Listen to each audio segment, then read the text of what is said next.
Good morning and welcome to Coffee with the Garden Club.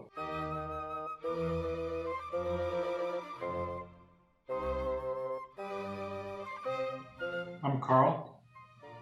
Today we are going to talk about sweet potatoes and how you can propagate them without buying seeds and without buying slips from a grower. You can actually create the slips yourself and then you can use them year after year. So I'm going to show you how you can do that at this Coffee with the Garden Club episode. So here I have some sweet potato slips. This is actually pieces of vine.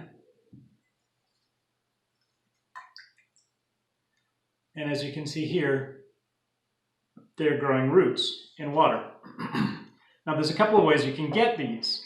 The first way is you can just buy them from a grower and they will send them to you in the spring. But as we all know, this is 2021 and it's very difficult to get anybody to send you seeds and plants and things. You kind of almost got to get on a waiting list at this point just to get things to grow in your garden. So I want to show you how you can do this yourself.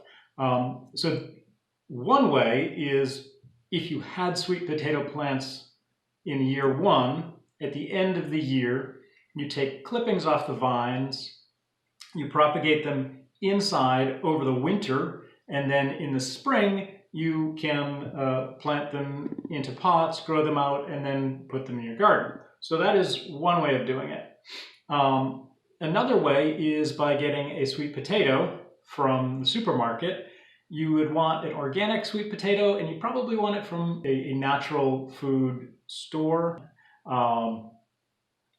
In any case,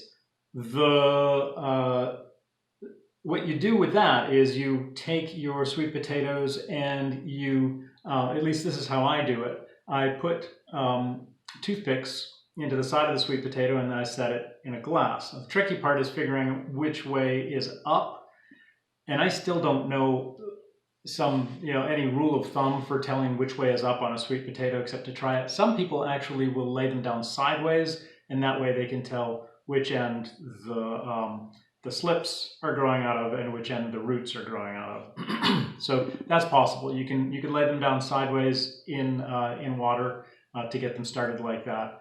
I tend to start them in glasses and hope for the best in terms of the directions. I make my best judgment on which end I think is the top end and which end is the bottom end. And generally it works out okay.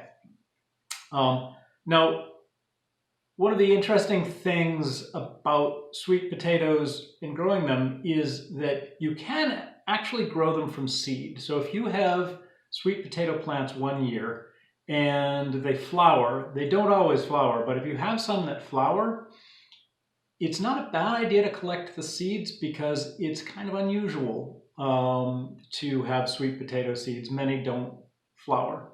And so if you can start them from seed, you may be able to get a new kind of sweet potato. Of course, then you have uncertain results. You might get a sweet potato that doesn't create really large tuberous roots. You might get one a different color than you had anticipated. So, say you had a purple sweet potato and you thought, I'm going to take these seeds, I want to grow another purple sweet potato. It's possible that the genetics being what they are, you might not get purple sweet potatoes from that. So that's one of the benefits of growing sweet potatoes from slips is if you know what kind of sweet potato they came from, you will know what kind of sweet potato they will produce. You also know that they will produce good sized tubers, otherwise they probably wouldn't be using them to sell to stores. So that's one benefit. But the downside is there's not a lot of genetic diversity in growing things from one tuber to the next. You won't necessarily increase the diversity of your sweet potato population, and so it may not be as resistant over time to some of the local bugs which get used to eating it, and other diseases and things. So it's good to have genetic diversity in any population of something that you're growing. So that's one downside to growing these this way. But there's a lot of upside. you know what to expect. Year over year, it doesn't cost me anything to grow new sweet potatoes. I don't even have to waste a sweet potato from the store anymore because I just take clippings of my favorite vines at the end of the year when I'm harvesting the sweet potatoes and start growing them in the fall. And this is, at this point, it's January 6th. You know, I've got a really good collection of roots. Now, one thing you have to be careful, and this happened to me last year when I was trying to do this, is if these get exposed to spider mites really love them. So mine got infected with spider mites last year.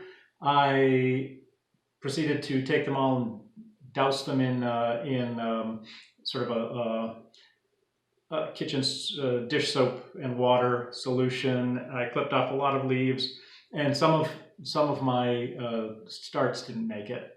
Some did, some didn't. So that was a little bit depressing. So you should make sure that you spray them down from time to time. Spider mites like dry environments, like we often have in the wintertime here in Rhode Island. Inside, it gets awfully dry. So spraying them down, misting them from time to time can help. And I'm sure there's other solutions that you can find online to spider mite problems. But that's just one thing to keep your eye out for when you are growing sweet potato slips. So anyway, this is the first in a series of Coffee with the Garden Club videos that I'm going to be making. For the next few, I think I'm going to try and focus on inexpensive ways to get seeds, because I know that this is a difficult time for people trying to buy seeds. So I want to give you alternatives to the seed companies and give you some other ideas of how to propagate vegetables without having to buy seeds. So in any case, this is one way. You get yourself a sweet potato, a nice, get a few, start a few. You never know, you might start them upside down and they just won't work out. They may have been, even if they're organic potatoes, they may have been treated with something that is natural, but will stop them from producing slips. So it's hard to know. You definitely want a bit of a variety when you're starting them this way, and that way you increase your odds of having a nice sweet potato crop in the following summer. So anyway, it's great talking to you. I look forward to seeing you again soon, and please follow. I really appreciate it. And you can also follow me on Instagram, which is @Food Forest Garden Club. We're creating a website at the moment too, foodforestgardenclub.org, where you can get updates on what's going on, calendar, some contests that we'll be holding, and links to a number of great videos that I have produced in the past. So thank you very much for following and for watching. Have a great day.